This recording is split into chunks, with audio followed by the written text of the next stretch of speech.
Страшно, поки не сів в своє робоче місце.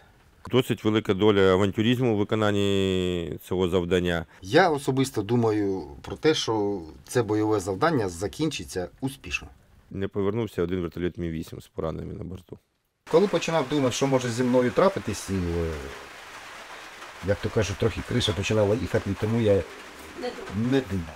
Великий відсоток того, що це не буде залежати від твоїх навичок і вмінь, але як спрацює твоя вдача. Апачів, блекхоків, ударних вертольотів. Я лечу, повертаю голову, бачу цей ворожий корабель. Вертоліт кидало, як іграшку. От, як тут будеш атеїстом?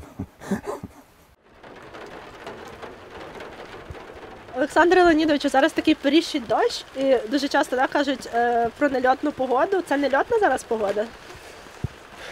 Льотна, але складна. Ну, для бойових завдань це не льотна погода, а для учбово-тренувальних польотів можна. Угу. Тобто, як ви казали, деякі завдання можуть переноситись через погоду. Так, так. Було таке в вашій практиці? Було. А у вас є свій літак, із яким ви постійно літаєте? Ні. Немає. Тобто кожен раз різний. Так. А є у вас якийсь улюблений? Ні. Вони всі для мене як рідні. Улюблені. На якому найскладніше літати? На всіх одинаково складно. Це вертоліт Мі-8 МТВ-5. Ми його називаємо «Мексиканець» за його унікальну розкраску. Як ви давно його маєте? Ну, не скажу точно, десь літом 22-го року. І ви вже з ним багато так побували? Побував. А ви перший льотчик, так? Так, я командир повітряного судна, командир екіпажу повітряного судна. Зі скількох людей зазвичай взагалі складається екіпаж? Зазвичай з 3. Командир екіпажу, правий льотчик, бортовий технік. Ну і по необхідності може бути включений в склад екіпажу бортовий стрілок. Якщо це якісь рятувальні роботи, то група РПДГ включається. Даний вертоліт, на ньому підвішуються такі блоки, в які заряджаються некеровані авіаційні ракети типу С-8. Відповідно, на бойовому вильоті льотчик виконує прицілювання по заданій цілі і здійснює пуск. Як близько вам треба підлетіти до цілі? На даний час ми виконуємо польоти на бойове застосування з кабрування. Це до цілі треба підлетіти на віддалення приблизно 6,5 кілометрів до цілі. А висоту? Висота як найнижча. 15 метрів. 5-10 метрів. 15 максимум.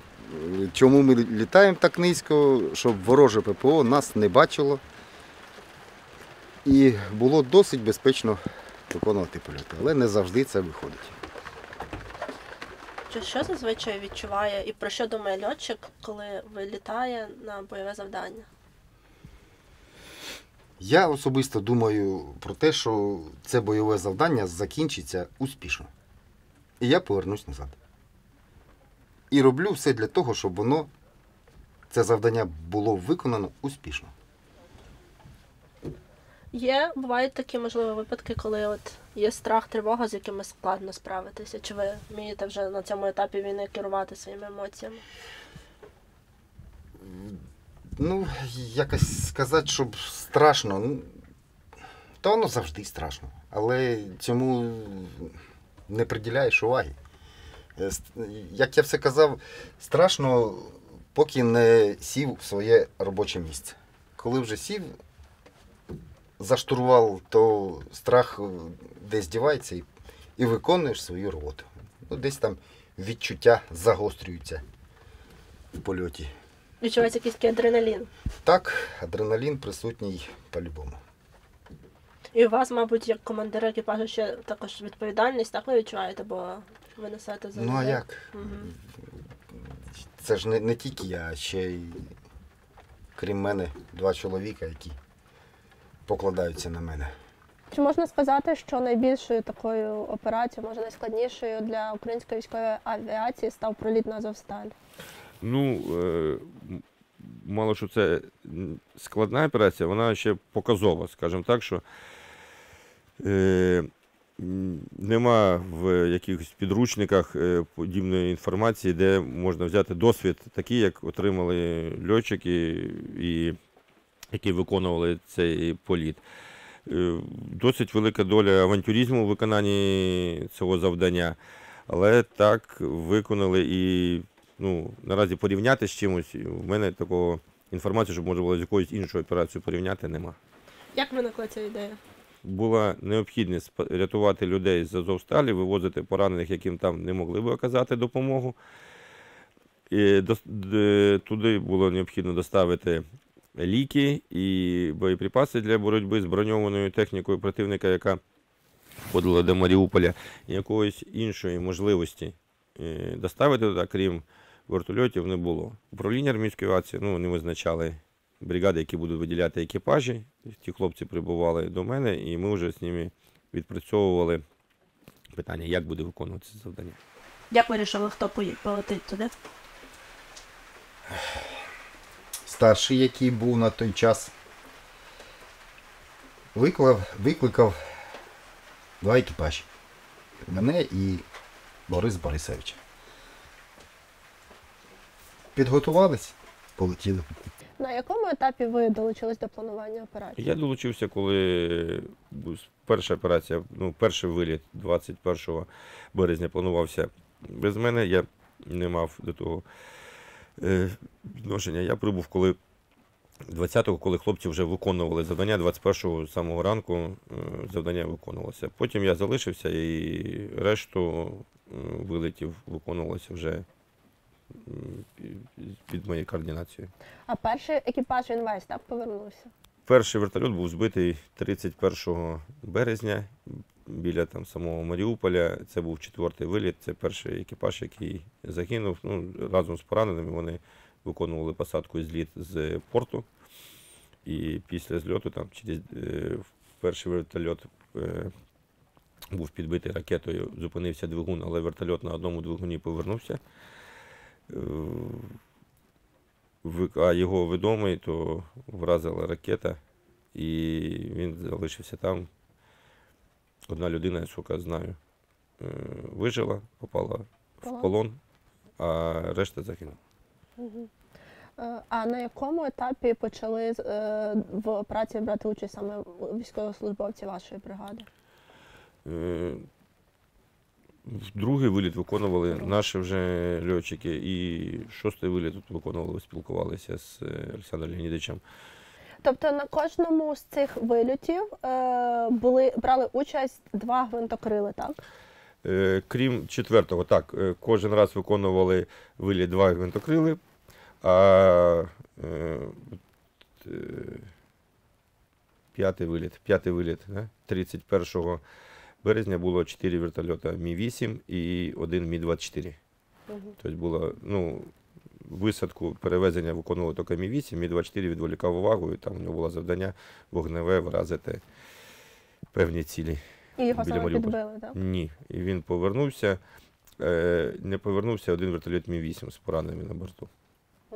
Це був той час, коли Маріуполь вже був практично оточений, так? Так, це він був оточений.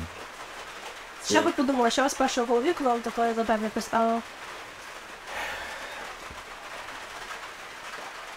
Що я перше подумав?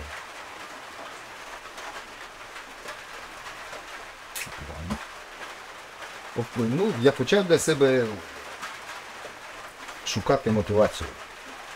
Щоб це ж дійсно треба. Там хлопці оточені. Вони чекають, щоб з ними хоч був якийсь зв'язок з великою землею, так називати. А це можна зробити тільки за допомогою вертольотів. Це треба робити. Це треба. Знайшов мотивацію. Коли починав думати, що може зі мною трапитись, як то кажуть, трохи криша починала їхати, тому я не думав. ділають мене. Я, як ви питали, що нема атеїстів, там просив Бога, що дай Бог, щоб все було добре. Ви казали своїй родині, що ви там маєте? Ні. Це було секретно завдання. Ну, секретний і Навіщо, щоб дружина, родина переживала? сказав вже, коли там це. Ти що, мабуть, в шоці, там мала. Я вже казав, що тобі сказали, що більше так не робити. На той час, коли він вас викликав, вже 5 екіпажів туди злітали, проходить. Ну, так виходить. І плюс-мінус ви мали, да, якусь інформацію, як це відбувається технічно? Чи ви не ви спілкувалися з колегами, так? Так. Вони розповіли вам всі складнощі? Так. І Розповіли, ну, розумієте, що перший раз він був неочікуваним і для самих москалів. Хлопці злітали молодці. Ну і відповідно, чим більше ми робили туди рейсів, вони в протидію цьому нарощували свої якісь там засоби, щоб не допустити прориву туди наших вертольотів. Ну і перед моїм вилітом вже один наш вертольот збили. Один пошкодили, а один збили. Ну і відповідно ми вже думали, ну як же ж виконати цей рейс, щоб більш безпечно для себе. Ну, вирішили виконувати його повністю вночі. Ну, бо так ще не літали. Ну от, прийняли рішення виконувати вночі. Виконали, ну, але, на жаль, напевно, збитий. Ще типу, як офіційно немає доказів, але, ймовірно, був збитий.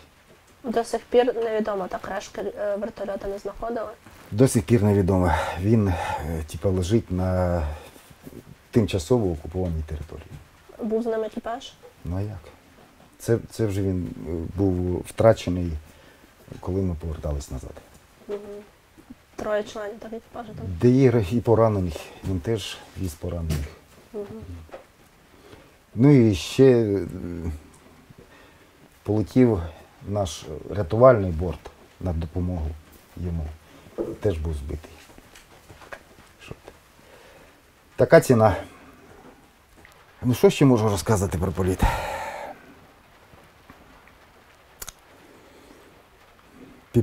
Попали ми під обстріл ворожого корабля. Корабля? Так. Це з Азовського моря, так? Це з Азовського моря. Не знаю, як, ну, щось, якийсь момент польоту, я повертаю голову. Ну, щоб розуміли, коли ми летіли туди, то корабля не було. А от поки ми там вивантажувалися, завантажували поранених і вже полетіли назад, за цей час корабель встиг з моря підійти ближче до берега. Ну і відповідно я лечу, повертаю голову, бачу цей ворожий корабель. Відповідно починаю робити якісь маневри, щоб воно ж і до берега не підеш, бо на берегу сидять москалі, які теж по мені будуть стріляти. І від корабля треба відійти подалі.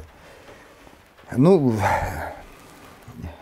якось я там почав робити маневри, почався обстріл, вертоліт кидало, ну, як іграшку. Зривною, вибуховою хвилею кидало сильно. Але дякувати Богу, вертоліт цілий, всі живі, здорові, дякувати Богу. От як тут будеш атеїстом? Це правда. Це було ваше найскладніше завдання? Та напевно. І ви за нього отримали Героя України? Так. Прикро, що Борис Борисович не долетів. Прикро. Це, дуже важко. Ну і за Ігоря, який полетів на допомогу Борису Борисовичу. Теж шкода. Але що ж, свобода дається дорого. Льотчики, які йшли, вони розуміли, що вони ризикують. Але разом з ними йшли хлопці, яких вони везли на Азовсталь і які не збиралися повертатися, які там збиралися воювати. Люди розуміли, що там на Азовсталі знаходяться поранені, в яких, якщо вони їх перевезуть, є шанс вижити. А якщо вони залишаться там день, два, тиждень, в них нема шансів вижити.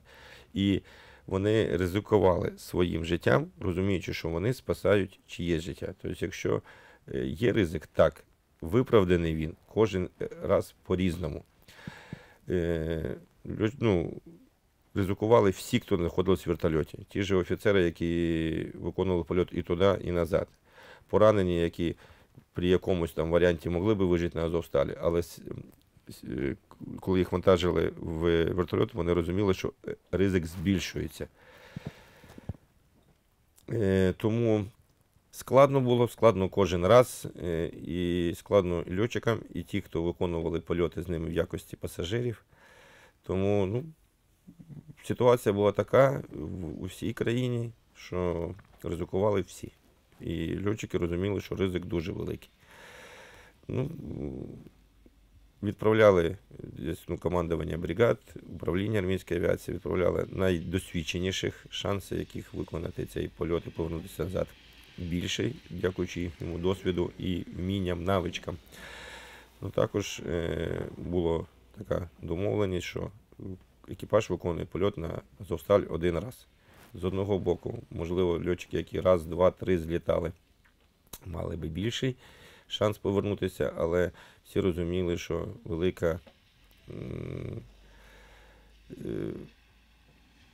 великий відсоток того, що це не буде залежати від твоїх навичок і вмінь, але як спрацює твоя вдача. І тому всі екіпажі виконували польоти по одному разу. Ви пам'ятаєте, як Олександр Леонідович вернувся? Так, пам'ятаю. Він виконував польот 5 квітня, і їхній екіпаж виконував польот повністю вночі. Тобто ми змінювали постійно, намагалися змінити час, маршрут. Є певні проблеми, тому що польот все одно виконувався до Маріуполя. І з кожним разом чекали. Тобто їхній політ був надскладний, тому що там була велика кількість протиповітряної оборони. На ніч їхні кораблі відходили від берега. Але в його випадку корабль повернувся, тобто вони виконали політ, вже інформація пройшла, що корабль підійшов ближче, але можливості передати ту інформацію не було. Олександр Леонідович досвідчений фахівець, там може і не було так багато емоцій, але ми всі розуміли, що це все пройшло по краю, враховуючи, скільки було по нього пусків і ракет, і ТОР, і зенітка працювала з корабля, і враховуючи те, що вони виконували польот, посадку опять на майданчики на Азовсталі, а до того льотчики працювали на майданчику в порту. І по доповіді з Азовсталі, хлопці з Азова, казали, що поки вони вивантажували і завантажували поранених, були пуски з градів, обстрілювали порт, там, де виконували посадку до цього. Це там на відстані в районі 4 кілометрів, там 3 з чимось. Тому дуже складний польот. Також чекали їх, якщо перших чекали на світанку, то коли виконували польоти пізніше, то чекали вже цілодобово, і вдень, і вночі. Після цього вже почали чекати і на лінії зіткнення, тобто висвічували і ракетами, і ліхтарями, і чекали десь, тільки чули гуркіт вертольоту, зразу починалася стрільба, і після них хлопці вже не змогли дійти до Маріуполя. Хоча такі спроби неоднократно були. Тобто після цього 6-го польоту не пам'ятаєте, скільки ще було? Спроб, більше 15, але там деякі закінчувалися тільки там прильотом до лінії розмежування, деякі пересікали лінію розмежування, деякі доходили півшляху до Маріуполя і поверталися після обстрілу. Тобто ситуації були різні. Так.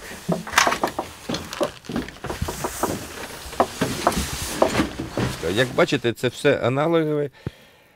радянське, новітнього тут нема, і коли буде, не знаємо. В тому вертольоті, що ви були, там, як бачили, зв'язок, прилади, все більш сучасне. Тому, але 90% вертольотів, які виконують польоти на висотування, це радянська техніка. У вас тут є прапор, ви з ним літаєте, так? Так, то його дуже добре видно через скло, і для додаткової ідентифікації, щоб хлопці бачили на землі, що це свої, так, прапор. От. Ну і також прапор, як ви бачили, намальований ще з наружі вертольоту на бронепластинах. А яких закордонних вертольотів нам не вистачає зараз? Апачів, блекхоків, ударних вертольотів.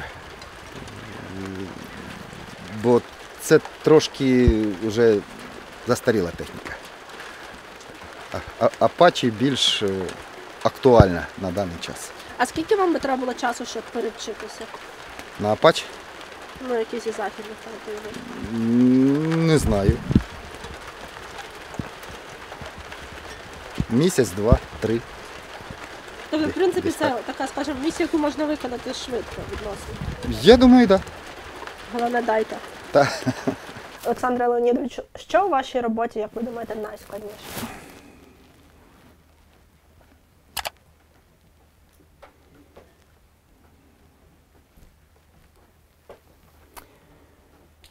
Найскладніше втрачати побратимів. Та це найскладніше. Ось, наче ти з ним недавно виконував польоти, а ось ти вже його ховаєш.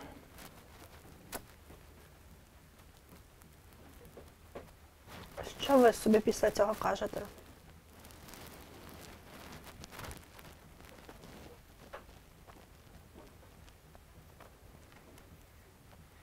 Кажу, що дай Бог, щоб в мене було все добре. Що хлопці пішли,